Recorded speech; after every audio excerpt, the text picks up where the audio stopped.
All right, welcome Crossroads Sports Sunday night. We've got a special episode for everybody tonight, a special exclusive interview. John, I'll let you kind of do our intro before our guest comes on, kind of who we have joining us this evening. Well, everybody knows this is a basketball world. You know what I'm saying? With us, man, Crossroads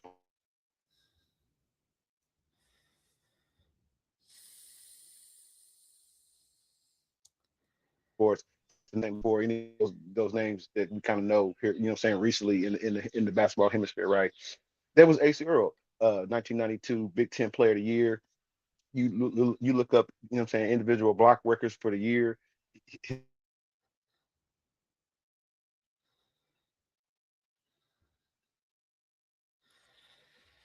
His three number 19, I do believe number 19. I'll let him tell you when he comes on here in the next couple of minutes, man.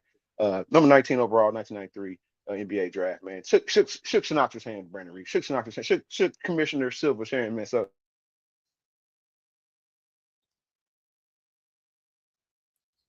You're cutting out, John. man, so we're gonna tap into our things and kind of see what ACR's got going on. You know what I'm saying, 2026. Okay. All right. Yeah, you kind of cut out there towards like the final like minute and a half or whatever you were saying. We didn't pick it up to the end, but um, yeah, we got AC Earl's going to join us, former Iowa, former NBA player. Uh, he'll be joining us as we talk through, as John mentioned ahead of time. Yeah, as we kind of preview that, John, we have our own show we're going to do Tuesday night for a little bit. Um, let's talk real quick, just a synopsis. The Spurs have slayed the dragon known as the Oklahoma City Thunder. So we have Knicks Spurs NBA Finals set for this Wednesday night. Just basketball world, you said, right? Wemby and the boys have slayed the injured Oklahoma City Thunder, injured or not. They knocked them off. They were in the NBA Finals. In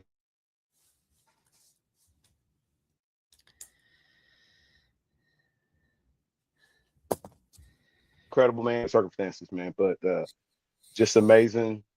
Game 7, man, on the road. You got to tip your hat to the new West. I don't necessarily think we've seen the last of Oklahoma City Thunder as well, man. But like, yeah,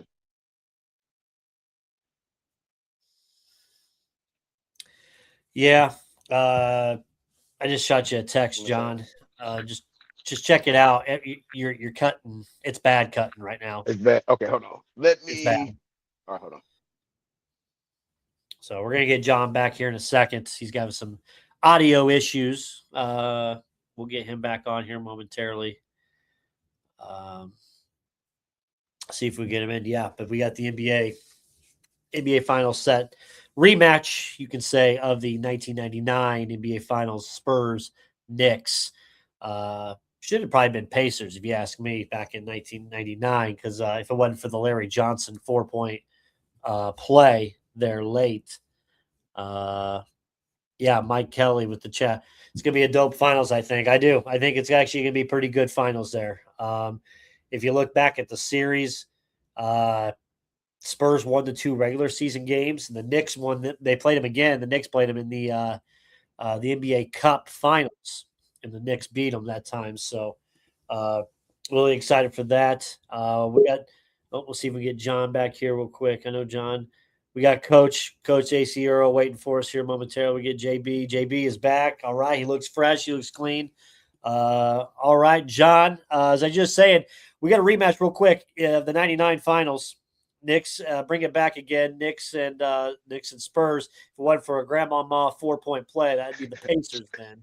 But Yeah, yeah. New it's gonna be a faces fun though. finals. I'm looking forward to it. Gonna be fun. New faces. A lot of guys got something. The Villanova Knicks got something to prove. Wimby and the guard brigade. What can I don't, we haven't necessarily have a name for them just yet, whether it be Yeah, we got to Fox build that up. or Harper, man. But like, yeah, man, it's gonna be an awesome finals, man. I'm Well, just saying the Knicks ain't gonna get swept. I'm sure of that. no, no, no, no. It'll be a great series. Spurs and 6. Let's go. I'll tell you what else can be awesome. Our interview, our guest we have tonight. So if you want to go and do the intro, my man, I will get him queued up for us. I want saying Crossroads Sports, man. If you don't know, it's basketball junkies bring you, he's being modest. The one and only Professor I got that one at the last second, man. My friend is super modest, man. The 1992 Big Ten Defensive Player of the Year. Welcome to Crossroads Sports. Brandon Reeves, John Burson. Welcome, Coach Acie Earl. Thank you very much. Yeah, how are you doing today, Coach? You doing all right? Coach, Well, I'm having basketball withdrawals. Like only one WNBA game on. It was early, and then there's there's not even Savannah Bananas not even on today. So oh man. Yeah, I know, right? There's not much on. I've got the sports TV week. We got I got UFL on. I got UFL on. So. NASCAR's getting ready to start, so I'll have that on a little bit. Golf's over, so yeah. I tell you, I love this time. I like the softball. I like the women's softball. It's compelling. Yeah. I like the UCLA, the girl, the home run hitter. I like to watch her. So yeah, I'm just a junkie, man. I just gotta have it. Yeah, I love this time, but I hate it because that means we get less and less NBA games. True. Yeah. Go ahead, Jim. Coach, just get right into it, man, because, what I'm saying, shame on me. I live on the east side of Indianapolis, and my wireless is pretty bad, man. Sorry, man. So if I fade out, I do apologize. I wanted to kind of ask you, man, like, how did you, what I'm saying, it probably was a slam dunk, no pun intended, for you, what I'm saying, when you chose Iowa so many years ago. But kind of just tell about that decision process that kind of brought you to the Hawkeyes, man. Could have been you got. So I want to take one more second, man. Forgive me and Brandon Reef for our Indiana sensibilities, man. We, what I'm saying, we are, like I said, we are basketball junkies, man. So never mind the Pacer flag back here, and never mind, what I'm saying, India. Never mind all that, man. We know the deep histories of Iowa basketball, man. So again, man, I just forgive some of our instability. Brandon got the Spurs hat on tonight, man, just because, what I'm saying, he's wishing them good luck, man. But sorry, but please tell us about, what I'm saying, how you I don't want to say ended up, but like how you chose Iowa to be. Well, it was kind of a culmination. Like, so growing up, the Iowa games. I grew up in Moline, Illinois, right on the border, Quad Cities. The Illinois games would be on when I was a junior high, and so I watched like great Illinois teams, Illinois players, the Douglas brothers. They went to Illinois, Lowell Hamilton, all the Chicago guys. They were starting, Nick Anderson. They were starting to go to Illinois. Mm-hmm. But there was also some Illinois guys going to Iowa, Kevin Gamble, Eddie Horton. And then when the new coaching staff came in with Coach Davis, he started recruiting Illinois players. So the guy who hosted my visit, Rodell Davis, he was the second player of the year in that class with Marcus Liberty. He went to Iowa. So now there was like three guys from Illinois on the roster, and then one of my dear friends, Ray Thompson, Bruce Pearl was recruiting him, and then he was recruiting David Booth, who's one of my great friends from Peoria. That's where actually I was born, and I would have played with David Booth in high school if I would have stayed there at Peoria Manual. So the Illinois guys start kind of looking like, hey, we could go to Iowa too. And then like that Illinois boom with like Kendall Gill and Bartle and Lowell Hamilton and Marcus and Kendall get like Kenny Battle. It started to be kind of a gluttony of talent over there. And so it was like, okay, do we want to go be a part of that, or can we go build something else? And the style of play for Iowa with Coach Davis with the fast break system, pressing, subbing in and out, playing 11 guys. Big guys could shoot the three. Brad Lowhouse, Matt Bullard before me. It became appealing, right? And it became something that it was exciting to do. And I think Iowa, when I was a junior or senior in high school, I think they set the record for the most points in the Big Ten, and they were tops in the nation in scoring. And so it got to be exciting. And that's kind of how it went down. So for me, it was Illinois, Michigan State, and Iowa. And it really didn't make a lot of sense, but I was just like, I want to go play and have fun. I think Iowa had the Nike deal. I think Illinois didn't have, they may have had like Pumas or something like that, or New Balance. So it was just the right fit, and it took me a year to figure things out because I was a redshirt freshman. because I wasn't good. I mean, there was future 8 pros on that Iowa team. You know, you count B.J. Armstrong, Roy Marble, Eddie Horton, Matt Bullard, Les Jepson. There were tons of guys. And so it took me a year to figure it out. So I was a redshirt first, but I mean, that's kind of how it started. Wow. Interesting. What made your experience at Iowa so special, in your opinion? Well, for me, it's like I kind of started as the low man. You know, like I was a red shirt. So I mean, my first year, like I didn't get to travel a lot. Like I didn't get like all the gear all the time. And so I just kind of watched how BJ did it, how Roy did it, how Matt Bullard did it, how Les Jepson did it. And I became that guy, you know. So my sophomore, junior, senior year, I worked my way up to being that guy. So like my sophomore year, I had 30 against my guy, Tracy Murray and Don McClain at UCLA. We beat them at home. We had some really great wins. We beat Temple with Mark Macon and those guys, Mick Kilgore, Mark Strickland. They had 3 or 4 NBA guys. As a sophomore, I had a good game against them. So I started putting together some good runs against the Flying Illini, those guys, the Michigan Wolverines. They had 4 NBA guys, Ramil Robinson, Terry Mills, Lloyd Vaught, Sean Higgins, you know. So, Big Ten was loaded, you know, we can go down and from every team. I mean, from Indiana, from those guys to, you know, Michigan State, I mean, Illinois, Wisconsin, Ohio State, you know, so it was loaded. So I was able to put some good play together, some good stats. Absolutely. Led the Big Ten in shot blocking almost every year, you know, I was there. So, I mean, it just all came together. Okay. Is there, and you kind of talked about a little bit, was that Temple game, was that one of the ones that just kind of stands above all others that you had? Or no, that was my first. Okay. As a sophomore, that was our first regular season game. It was back at part of the old Dodge NIT. Yep. When you played 2 games, and then if you won, you went to New York. So we beat Temple, and we were pretty high on a kite from that. Like, you know, we beat Temple, wow. And then we go to play Notre Dame, which was interesting. I didn't know this at the time. Coach Fran McCaffrey was an assistant on that team, and he recruited LaFonso Ellis, and he was my high school class. And so we go to Notre Dame, but we lose. But I had I think I had an average game against Notre Dame, but I think both of those games were on TV.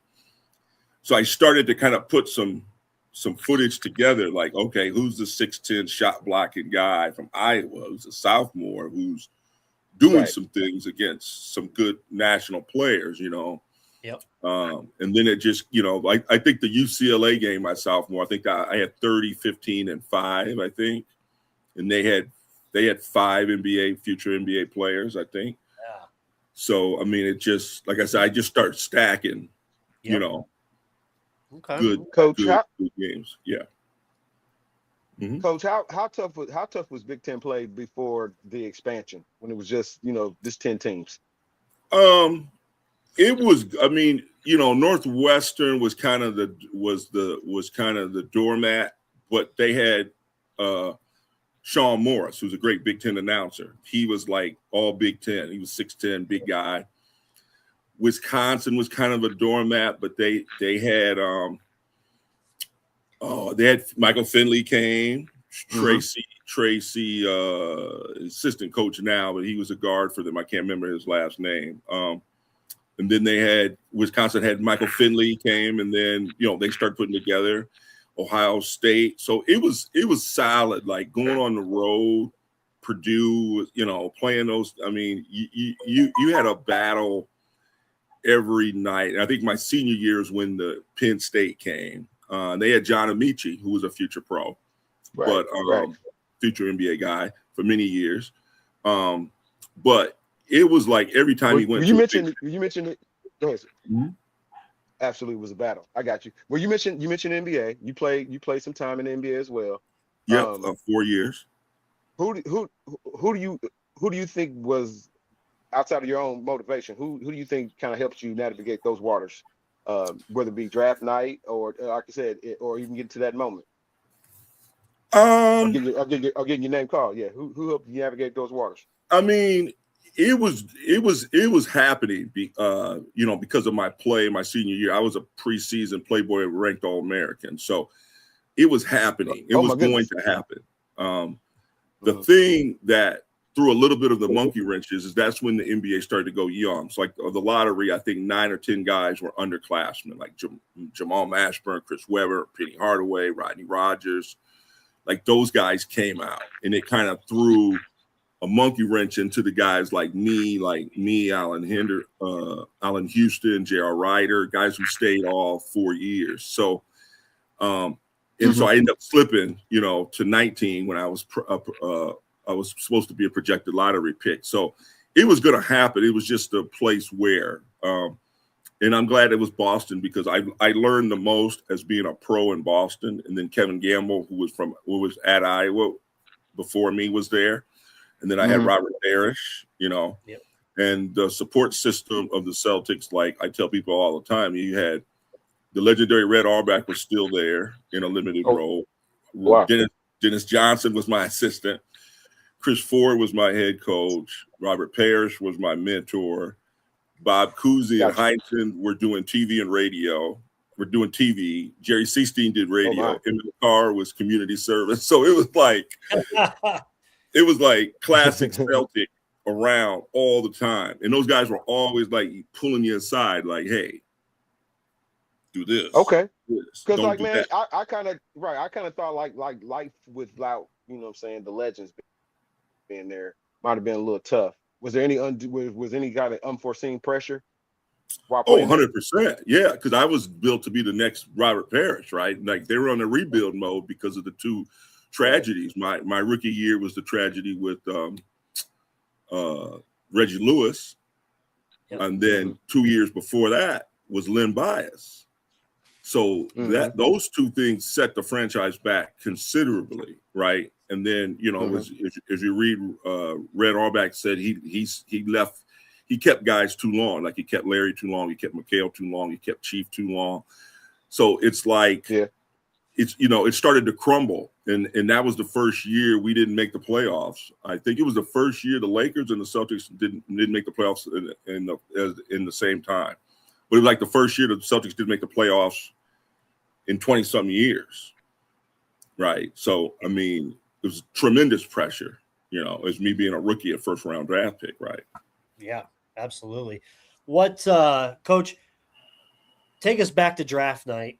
What emotions were kind of going through your mind through draft night that you can remember now still? I mean, it was like pins and needles because you heard all these rumblings like these teams are going to go young, but it never happened. Like there was a pick every now and then. Like Sean Kemp was a 20th pick.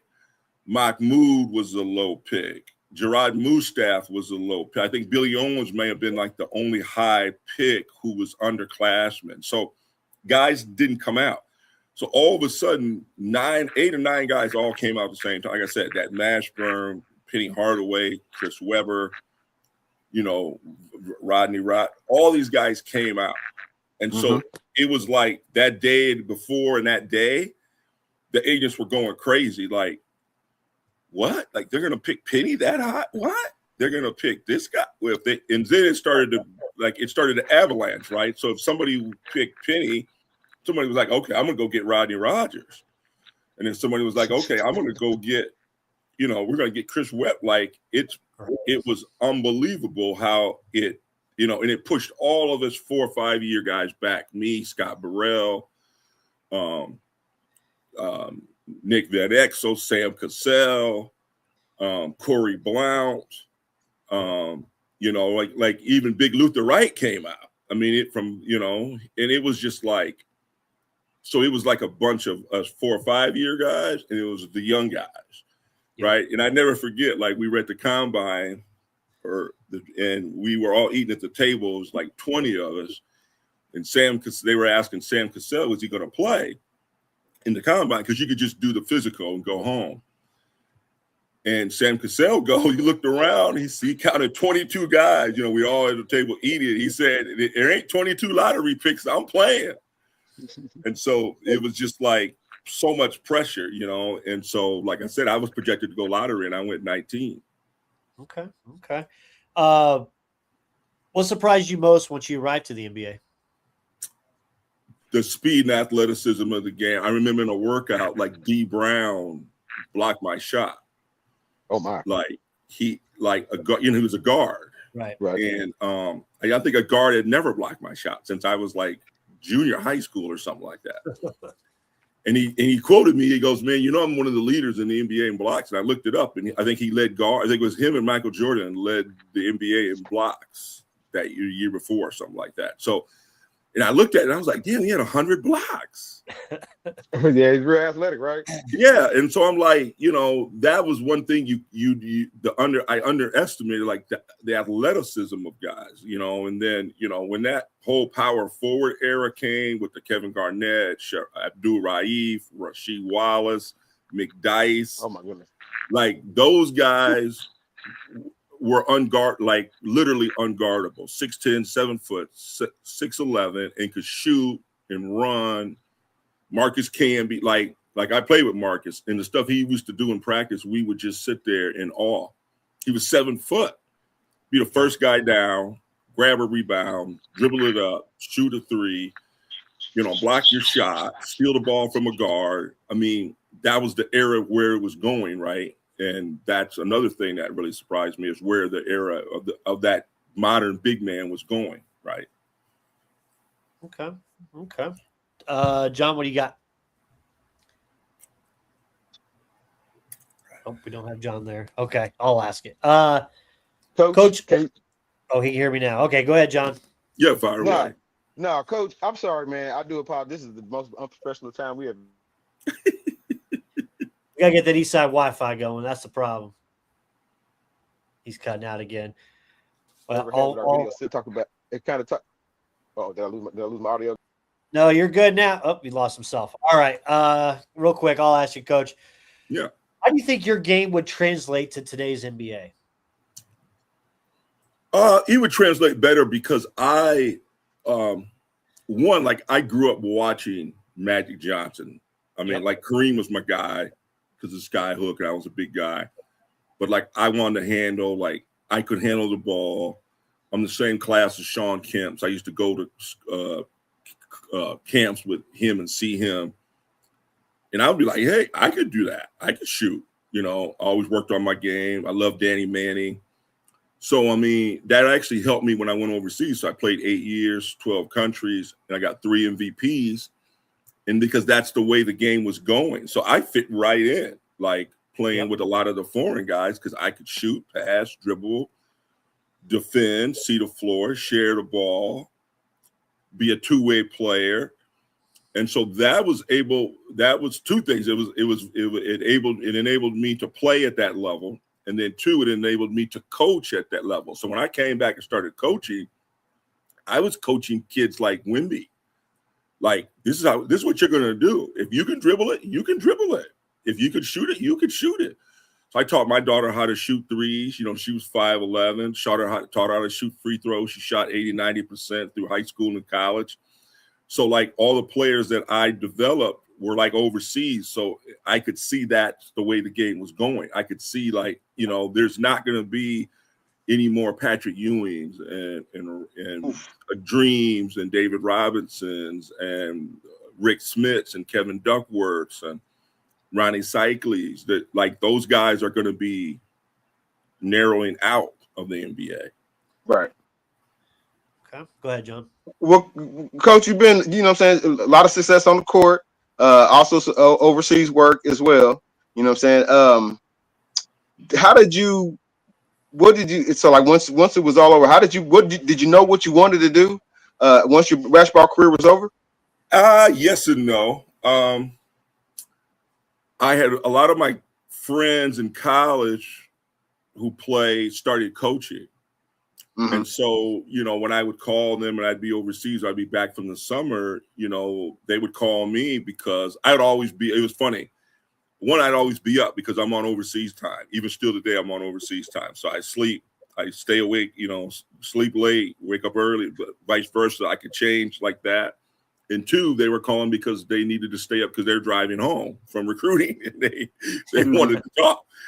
So we talked basketball and they'd be like, man, like, I didn't know you knew basketball like this. Like, you should start coaching. Like, you know basketball more than guys I coach with. So I was like, maybe I'm going to coach, but that wasn't my thing, So I started kind of getting my resume together.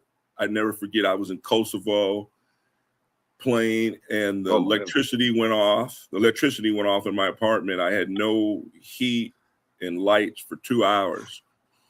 Oof. And I just stood and I sat in the dark. I said, this is not it. Until the next day, I went to the internet cafe and I started just working on my resume, sending it out. And then the next year I tore my Achilles and I said, I'm done. I'm going to start coaching. Mm-hmm.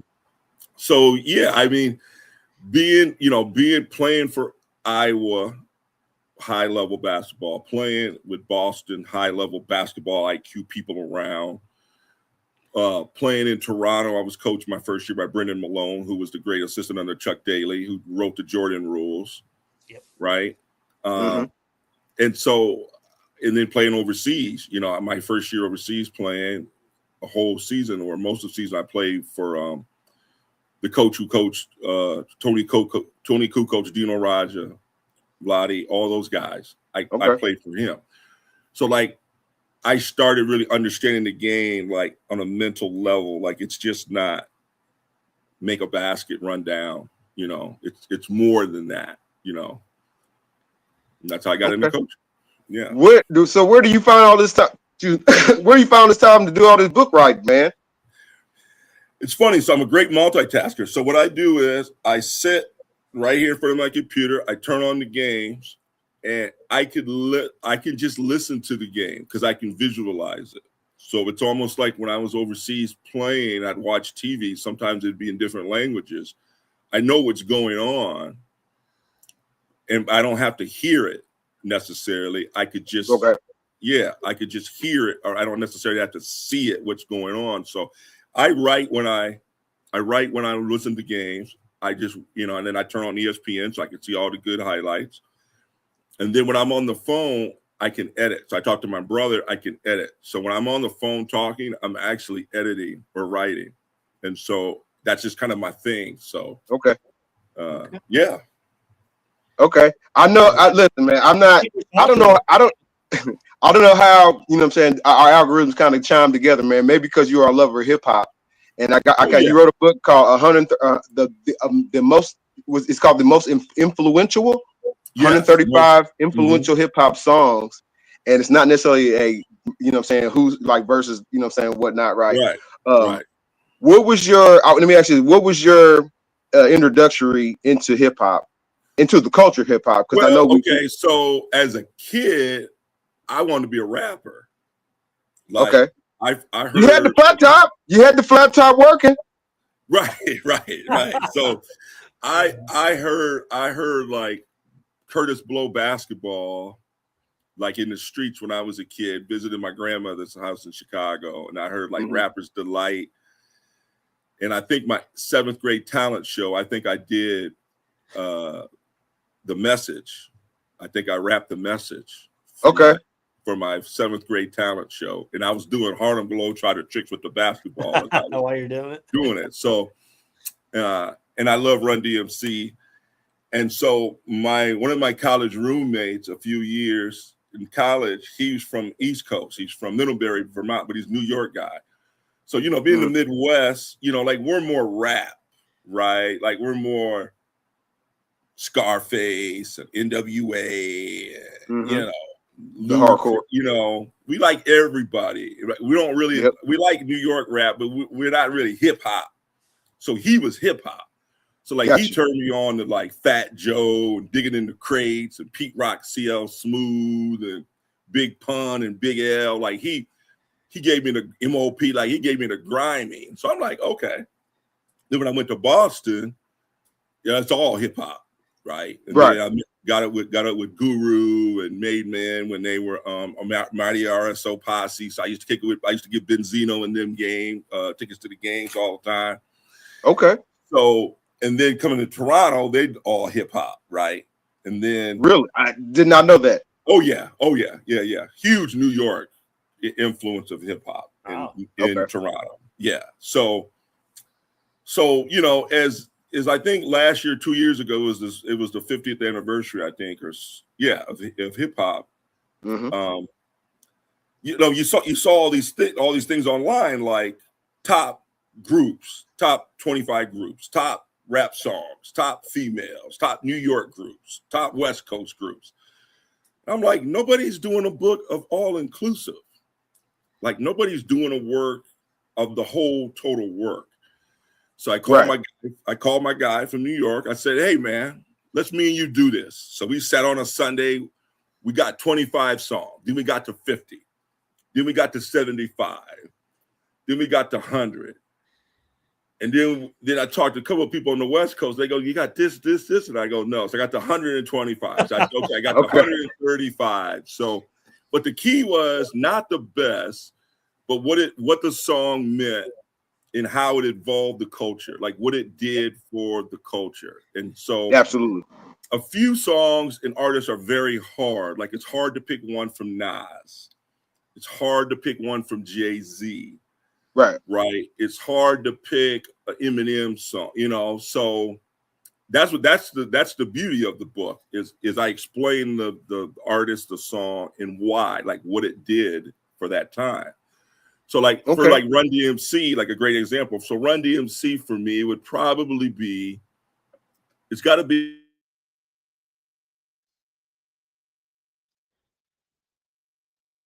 Uh-oh. Did we lose him? Uh-oh, he froze. It's not me. It's not me this time. It's not. You're actually coming in pretty clear, John. So we'll see. I don't know what you've changed, but I don't know, man. Coach froze, man. We talking about hip hop. The deep state came after it. I hear him. There he is. Yeah. Okay. So So I picked Rockbox because it's the first rap video that was ever on MTV. Yep. So So and then you could go with the one with, what is it? It's Tricky. No, the one was that with Steven Tyler, Aerosmith. No, It's Tricky. That's Walk This Way. Oh, Walk This Way. It's Tricky yeah. with so that's with Penn and Teller in the video. Right. Okay, so yeah, you could go Walk This Way too, because it's the first rap song that was coincided with a rock group, mainstream. Right. You know what I mean? But it's not their best song by any means, right? So that's what the beauty. No, not their best song. Right, not the best song. But like you had, I remember that. I remember at high school, I had all the white guys coming to me like, who's Run DMC? Who's Run DMC? I said, man, Run DMC's got 3 albums out, man. Really? They got 3 albums out? I'm like, yeah, man. Like, Coach, hey, since you're a big Run DMC fan, did you ever go see the movie Raising Hell? Yeah. You talking about Crush Crew? Yeah. 100%. 100%, man. Coach, I don't even know if that's on Tubi. Man. I think it might be. You know what? I think I've seen it every now and then. BET will play it. Wow. I think I've seen it, but I'm big Run DMC. I did a tour from Adidas. Adidas sent me on tour when I was with Adidas. They sent me to Germany, and we get to Germany, and I'm in the lobby. Because they had all these beers, they got all the German beers. So I said, okay, every day I'm going to taste a different beer. One day I'm looking at some guys. I hear some guys come in and they got the Stetson hats. Yep. And they're talking like, yo, money, whatever. And I'm looking at the guy and I'm like, are you Ronnie Ray? Now, Ronnie Ray was one of their dudes in the posse. He helped them with equipment, and they used to talk about Ronnie Ray. And he goes, you know my name? I said, man, I know. I said, Hurricane, all of them. I go, what are y'all doing here? Y'all got a show? He goes, yeah, man, we're going to do the street ball Adidas thing with you tomorrow. And I said, Run DMC is here in this hotel? They go, yeah.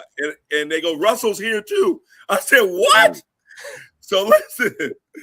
We ate dinner with Run DMC. We ate dinner with Run DMC in the Y. So I got Run right here, Russell right here, DMC right here. The wives are talking, and I'm like, listen, I like whisper a prayer. I said, hey, if I gotta die right now, that's oh wow, that's crushing. That's like a moment. That's like yesterday. Yeah, I mean, it's over. I mean, I'm eating dinner with Run DMC. Right, King, you be no better than that, right? I feel you. And then, like the next day, we played 3-on-3 street ball together. So I played with DMC and Run, which against some kids, and we played 3-on-3. It's the best 2-day run you had right there. Yes, 100%, 100%. I mean, and I'm a hip hop head. I mean, I've kicked it with Wu-Tang. I mean, I'm a Wu-Tang guy. I mean, I've met Scarface, but like the Run DMC one is over for me. Nice. I'm also going to post in our link to your other book you wrote too, How to Play Overseas: 31 Rules Every American Player Must Know, that helps those kids who have to go there and play overseas. Yeah, it's actually my bestseller. Yeah, I'm looking at it right now on Amazon. I just posted the link in our chats for people to check that out as well. Yeah, so how it happened was I used to have 10 things that I would do before I would go back overseas, and I started making a little list, right?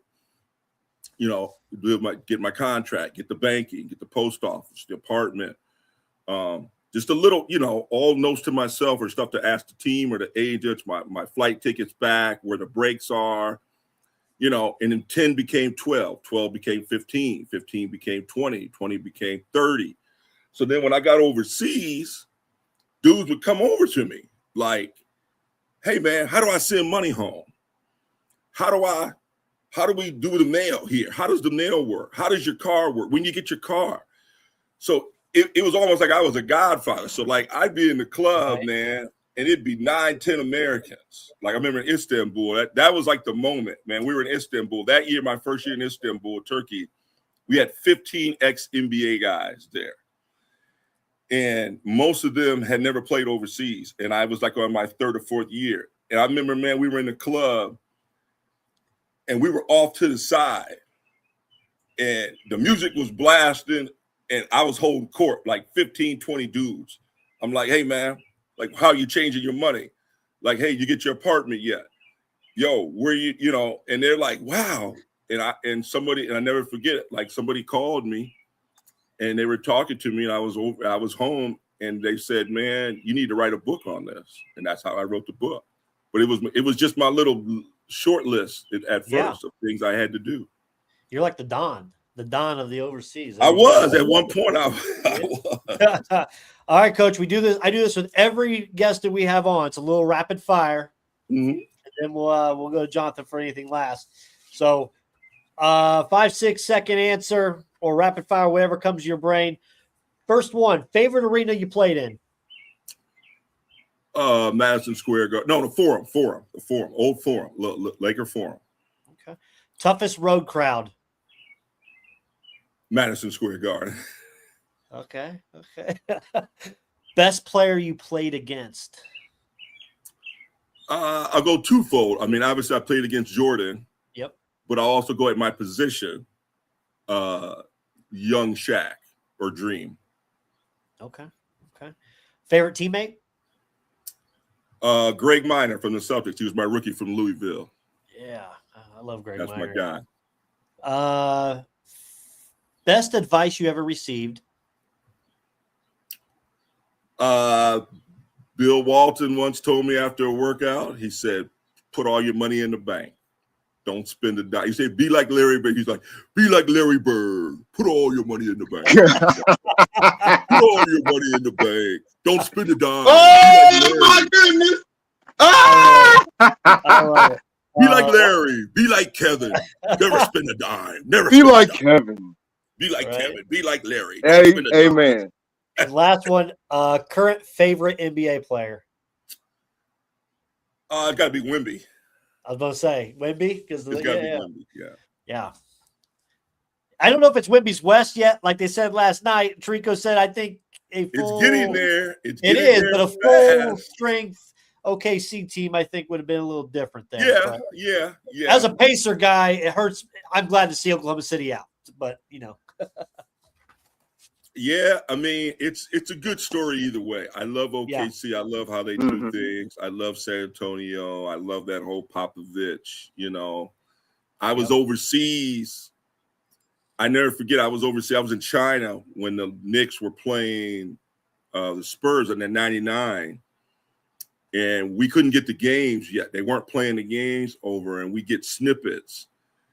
And I remember my guy told me, "Man, Tim Duncan is just killing these cats." And I'm like, it can't be. I said, he's too young. And they're like, no, Ace, like, you got to watch him. I remember I watched him and I was like, yeah, this is the next guy up. So this is the feeling I have for Wemby. Like, I watch him and I'm like, this is the next guy up, Yeah, for sure. Yep, absolutely. John? Because I've seen a lot of those guys. I mean, I've seen Kobe. I'm fortunate to have played against Michael and Kobe. And so I've seen it, up front. I know the difference. I played against AI. I know the difference between a good and a great. Right. Like Vince Carter is good. Tracy McGrady was good, but those guys are great. Like, it's different. Take it to the next level, for sure. Yeah, it's a different. Coach, I do apologize for my video problems earlier on, man. It's okay, man. Like I said, it was great, having you on, man. I want to make sure that we get you back on, man, especially after the finals, man. Get somebody pick your brain, 100%, pick your brain some more. I'm a big basketball guy, so I'm gonna be watching the TBT. We're gonna have him as a reoccurring guest all the time now. That's what I'm saying. Listen, after 100%, I love three-man weave. Yeah, 100%, man. So I watched the WNBA when it's on, so I could give you the insight on that. Are you guys going to Summer League, NBA Summer League, or not? I am not. Acie, no. We don't have the budget you got. We have. Hey, man, there's a Motel 6. I gotta keep up with my ESPN Plus, man. It'll be on my screen. It'll be on my screen. I hear you. Well, let's try. I'm going to go to the Summer League because I'm going to promote my new book. Now you heard it here first. This book, when we do this book is going to be fire. It's the greatest basketball nicknames of all time. So okay, I am at over 600. This goes from players, coaches, broadcasters, analysts, street ballers, females, ABA, NBA, overseas. Damn. I don't know how you rank all that. Whew. No, I'm not ranking them. It's impossible to rank. You're just okay. Yeah. I'm just listing. I'm in pop. So yeah. So yep. I'm at 620. I think I'm gonna be at 650. So I'm gonna release that book at NBA Summer League. So let's try to at least stream once or twice in Summer League. Because I'm gonna release that at the NBA Summer League because a lot of those guys will be there, obviously. Perfect. Sounds great. Awesome, Coach. Well, thank you for joining us this evening. Like I said, we'll have you back on during the Summer League, and we'll kick that three-man weave. So yes, 100%, man. Thanks for the love, fellas. Absolutely. Thanks, guys. Check out his Acie links Earl. on Amazon. Check out the books. Thanks. Both those books are out there right now, and then obviously we have the third one coming. So check me out on Amazon. No. Check me out on Amazon. That's the best check I ever got was an Amazon check. Hell yeah. Thanks, Coach. We'll see you soon. Sounds good. Thank you. All right, John. That's the Phenom. The Phenom. I think we're going to be running a lot of three-man weaves with him in the future. I can feel it. Dude, he just like us, be up in the middle of the night watching basketball. I thought of you instantly. I said, he's on international time. JB is. I will say, JB, whatever you got right now, whatever you've done to make your video and your audio what it is right now, good love of God, keep it like that always. I prayed on it. That's the truth. Lordy have mercy. No, we had a great interview with Acie. We'll have him back on for sure. I see many more shows with him running the three-man weave with us for NBA and even college ball and even summer league and even the TBT, women's basketball, you name it. He's got the homie said he watched in UFL, man. Brandon Reese said that league wasn't gonna last, man. Here we got it still ain't gonna last, but I'll write a book, 101 Reasons Why It Won't Last. Damn right. Check out his book. It's on there live. JB, stay on after the stream, a little housekeeping, and then we should be good. We're going to have our show Wednesday night, 7:30. Myself and John will be back. We'll talk NBA Finals. We'll talk what's the future look like for the Oklahoma City Thunder. Is it Wemby's NBA now, or is it still SGA? And then we'll talk all that and more on Tuesday night until conversation continues on Facebook, continues on Twitter. We'll see you guys then. John, stay on, and after the credits roll, we'll be back on here. Thanks for listening to the Crossroads Sports Radio Show. You can find more episodes on iTunes and the Google Play Store. Be sure to like and subscribe for more Crossroads sports content.